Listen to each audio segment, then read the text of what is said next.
So Francis set as my charge to do a high-level introduction to the science of memory, and I'm going to try to do that. I've got 20 minutes, 60 slides, and new braces that might get in the way of moderate necessary to do 20 minutes, 60 slides, but we'll see how we do, okay? The hope here is to hit on some major concepts in the science of memory, highlight some of the emerging neuroscience in these areas, with the hope that it'll both set the stage for some of the work that Ian's going to talk about, as well as to set the stage for some of our discussion. In order to get going, why don't we do a little memory demo, memory test. Some of you may have come across this in the past. If so, it'll probably work on you anyway, so we're going to proceed. What I'm going to do is I'm going to give you a list of items to remember for later in the talk. Don't write anything down, just try to encode these items, and we'll come back to them at another point. All right, here we go.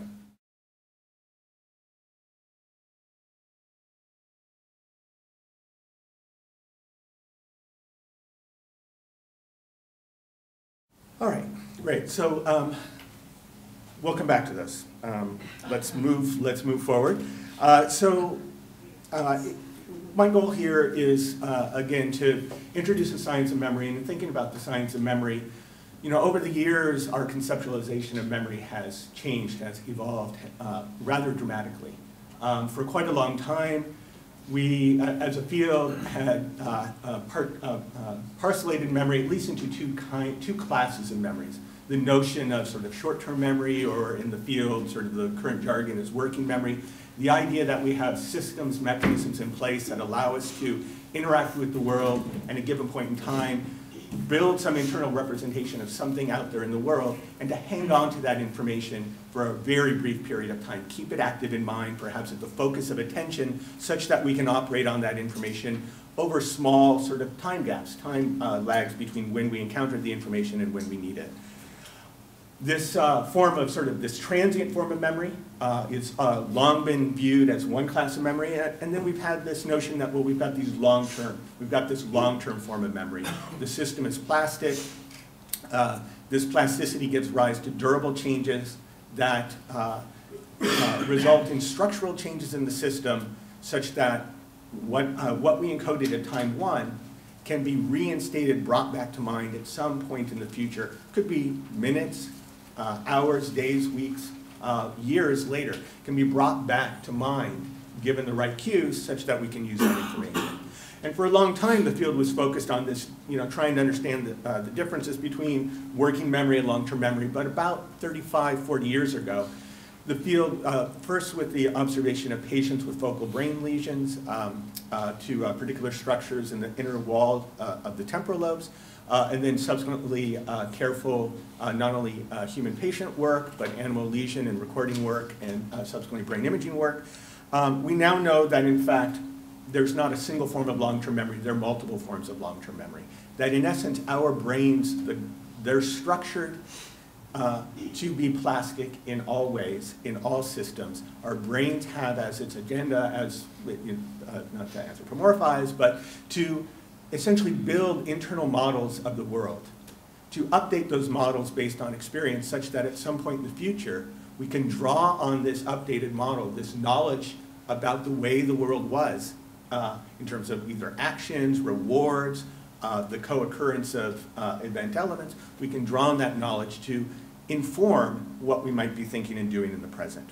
And we now understand memory and long-term memory as actually not a single thing, but multiple things. There are forms of long-term memory that, jargony terms, we kind of think of as declarative or explicit. These are forms of knowledge that we've acquired that are stable in mind, that we can consciously access, we're consciously aware of. We know often when we're using memory. You know that you're drawing on memory when I ask you, what was the discussion that you had last night at dinner? You know you're making reference back to your episodic traces, your episodic memories of that particular event.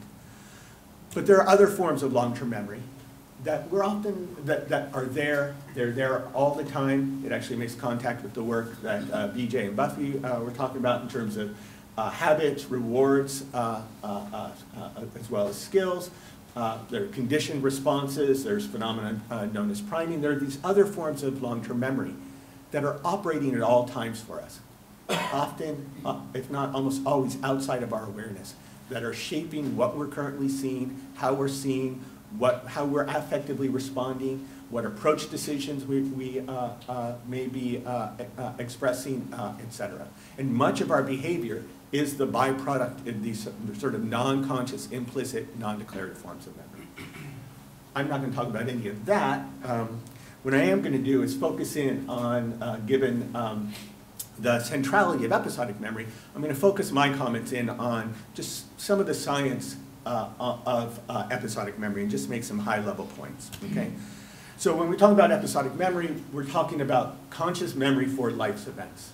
We're having this, your brain, you are having this sort of experience at this moment in time, consists of an ensemble of features. You're seeing my face, the images on the slide, the words that I'm expressing and their meaning.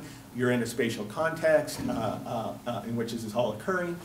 And your brain is sort of representing these disparate features of this particular moment in its history. And it's building representations of the co-occurrence of those features. And it's the building of these sort of representations of feature co-occurrence. One shot, because we have episodes are one-shot experiences for us as organisms. It's the building of these representations that allow us at some point in the future to encounter cues and bring back to mind the details of this event. And what I'm going to do in the 15 minutes that I have is just briefly talk about the life cycle of long-term memories, the life cycle of episodic memories, focusing in on factors that are influence probability of encoding, factors that drive retrieval as well. In the course of that, we'll talk a little bit about what are some of the mechanisms that lead to forgetting, as well as false memory. Onward. So thinking about the life cycle of a memory, you're having this experience. Encoding mechanisms in your brain are beginning to build representations, binding these features together into a coherent representation. This is sort of the encoding stage. Things will happen post this moment when you leave the room through which these traces begin to consolidate, transform, get stabilized, both in the short term. There's also a longer term form of consolidation. I won't say much about consolidation. And then at some point in the future, you may get a cue back to this particular event and try to retrieve some aspect of it. And so we'll spend a little bit of time talking about factors in encoding and factors of retrieval, and hopefully you'll see some of the legal relevance. Okay. A simple cartoon model of some of the neural mechanisms that are important for building episodic memories. This structure here on the inner wall of the medial temporal lobe, the hippocampus, and the cortical regions that surround it and project into it, we know that this circuit is fundamentally critical for building and being able to retrieve episodic memories. This is the first site typically affected in patients who suffer from mild cognitive impairment and Alzheimer's disease. And if you have damage to this structure, you will have a dense interrogate amnesia, the inability to acquire new episodes, episodic representations. During some event, we have this sort of multi-featural representation of that event in disparate parts of the brain and cortical and subcortical structures. Ultimately, the outputs of these areas project through the medial temporal cortex onto the hippocampus, and it's the fact that the hippocampus is a convergence zone for the outputs of all these different cortical and subcortical regions, and the unique architecture of the hippocampus that allows neurons in the hippocampus, when they have this driving influence from different parts of the brain representing different aspects of the event, and you have this concurrent driving input, those neurons can wire together. And it's in fact thought that it's this sort of conjunctive or associative representation that is the heart. It's sort of the index back to this set of features that were present out in cortex. You lose these representations, you lose episodic memory. Okay. So what influences or affects what gets into those representations and the probability that the representations, in fact, will be built in the first place? And you as judges undoubtedly know, attention is a fundamental, and you as sort of humans know, attention is fundamental to effective encoding and retrieval. we've experienced this on at least I experience this on a day-to-day basis in rather trivial ways. You know, you come home, you place your house keys down, you're not really attending where you put them down, and you need to head out at some point in the future, and you're like, where the heck did I put the car keys? I have no idea. It's not, I keep telling myself that I'm getting older, and this is memory change. It's that I'm busier and I'm not attending. Now that's sort of an everyday, sort of trivial example.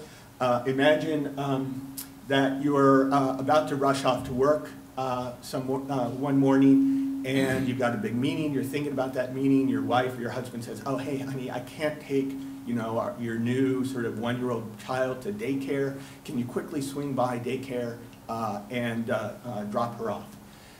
You sure grab the kid, put the kid in the car, your attention is distracted, you get out of your car, you go into your office, you come out of your car at the end of the day, and your child has been sitting in 100-some-odd-degree weather in the car and is dead.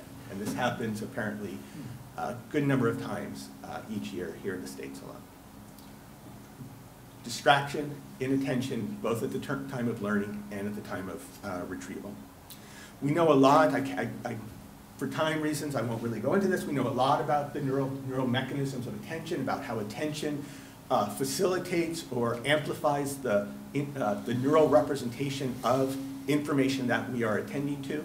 We know that attention isn't a single thing in and of itself. It's dependent upon at least 2 neural circuits in the brain, a dorsal network in the frontal and parietal lobes that allow us to attend to things that are goal relevant, essentially sort of seemingly strategically allocate attention to things that matter to us in terms of trying to accomplish our goals at one moment in time.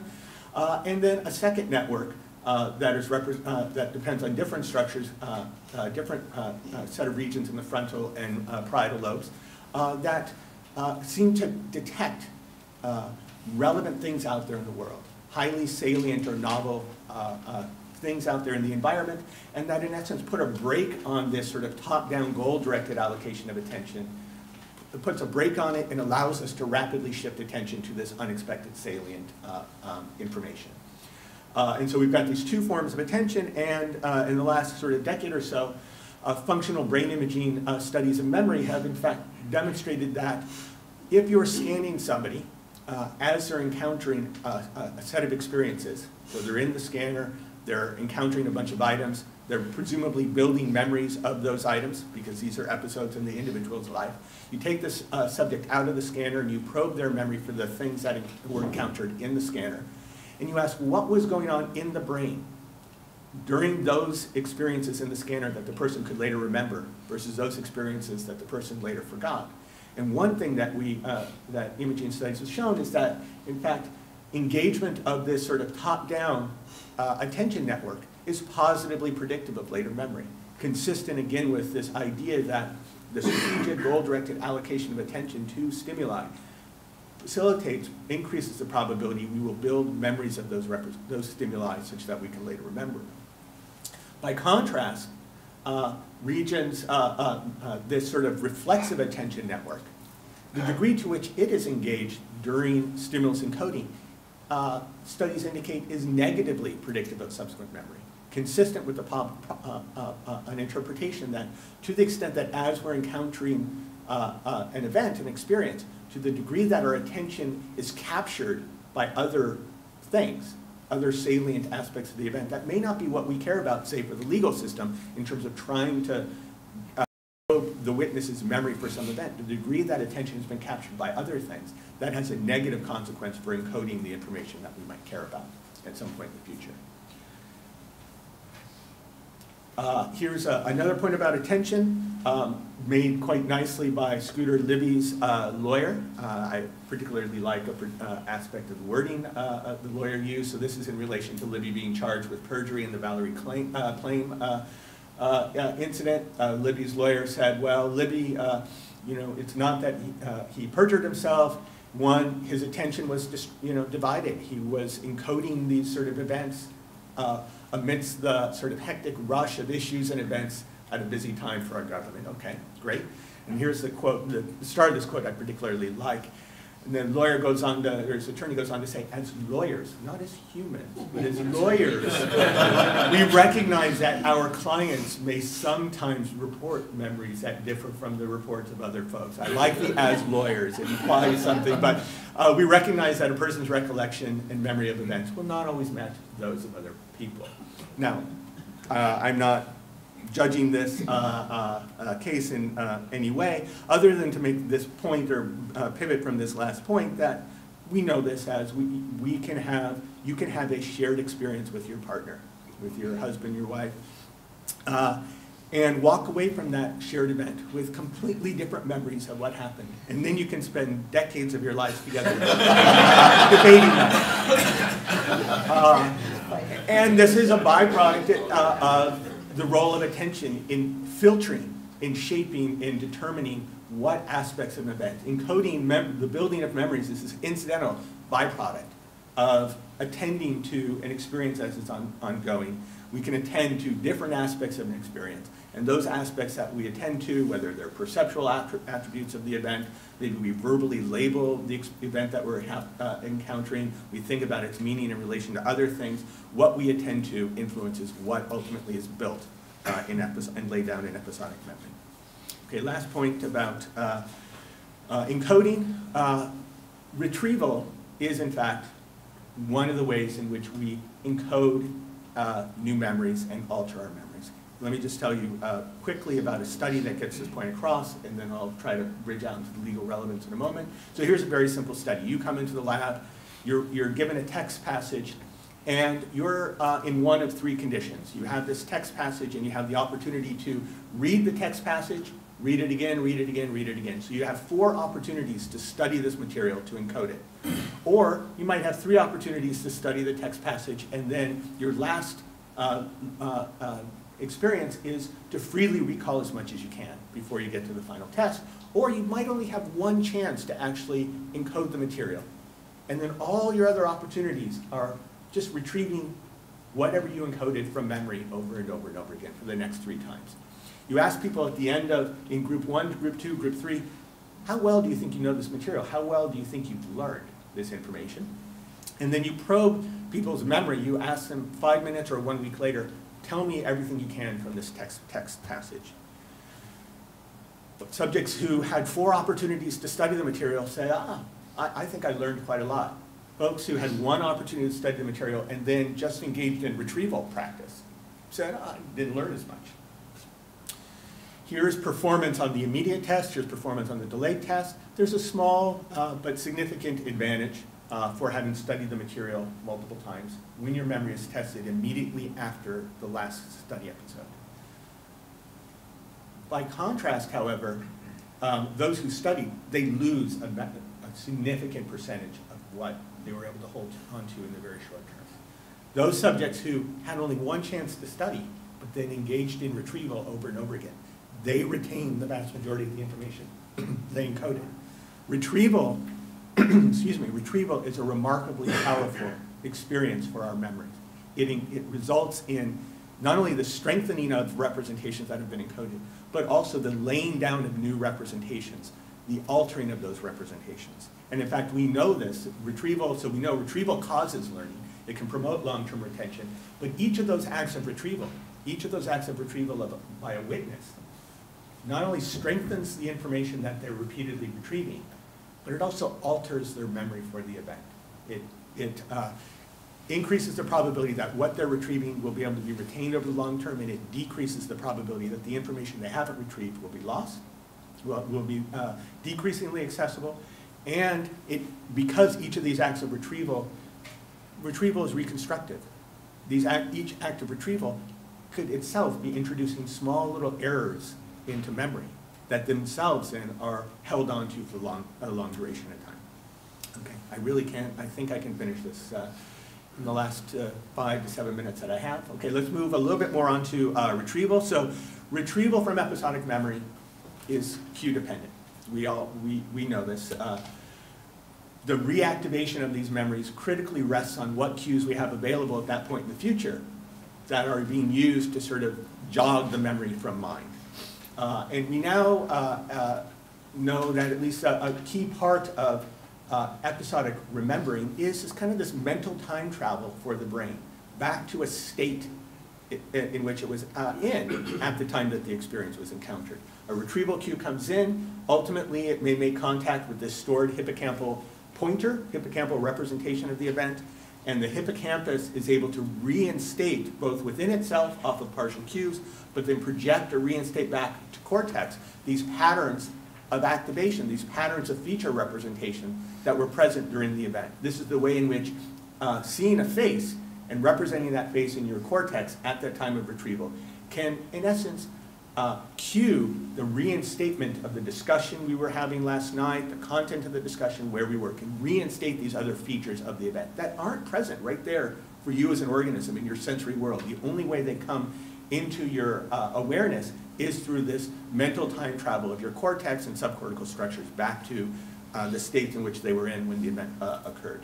And we know a lot about how retrieval, in fact, partially depends upon this sort of reinstatement of information out in the cortex. Here, patterns of activation when people are encoding, when subjects are encoding information about people versus scenes. And you can see different cortical areas are more active during person encoding versus scene encoding. And now when you cue people to remember scenes or people, you see a reinstatement of activation in those same structures. And in fact, now using distributed pattern analyses along the lines that Jeff Aguirre made reference to very briefly yesterday in his talk, we can quantify the similarity of the brain state at retrieval to the similarity of the brain at the time of encoding. And in fact, the stronger the similarity, the higher the probability that the person will be correct in the memory expression in their memory at that time of retrieval. So there's a relationship between this sort of reinstatement of these brain patterns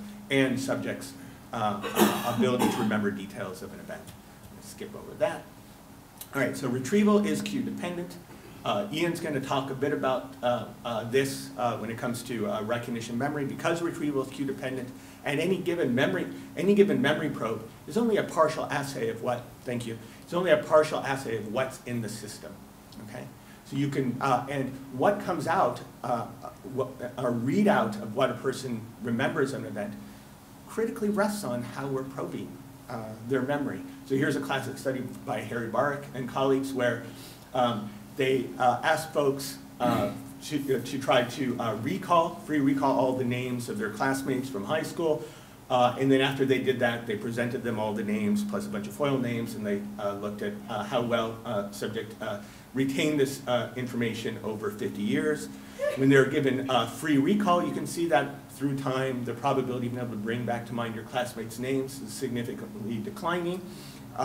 Here, when you give them a recognition probe, you present them that information, you can see that the rate of decline is remarkably less. Again, illustrating your conclusion about what a witness or what a person may know will critically depend upon how you're probing their memory and what cues are available. That's recognition versus recall. You can also, or free recall, you also can give them sort of helpful cues. Okay, tell me the members of the football team, et cetera. And when you do free cue recall, you give them additional cues. Performance, again, is improving. So we know that memory is cue dependent, and therefore part of forgetting is, in fact, having the wrong cues, not having the optimal set of cues at the time of retrieval attempt. Okay. 2 minutes there. I see your signs. All right, why do we forget? Part of the reason we're forgetting is we don't have the right cues. It's not because our brains fill up. This is, so we have insufficient cues, interference, the misinformation effect of Loftus and colleagues. She talked about it as memory overriding. It's not really memory overriding. It's our memory for something in the past changes, and our ability to get back to it changes, declines, due to new learning. Memory retrieval is inherently competitive. We build new memories that interfere with our ability to get back to old memories.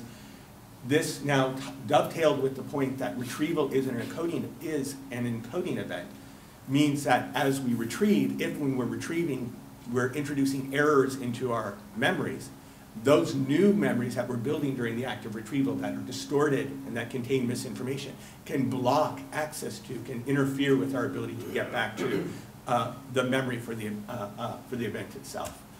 And there's a related point that this act of retrieval can also actually weaken the actual initially encoded representation as well. I won't spend any time on that. Okay, last point. Promise there. All right.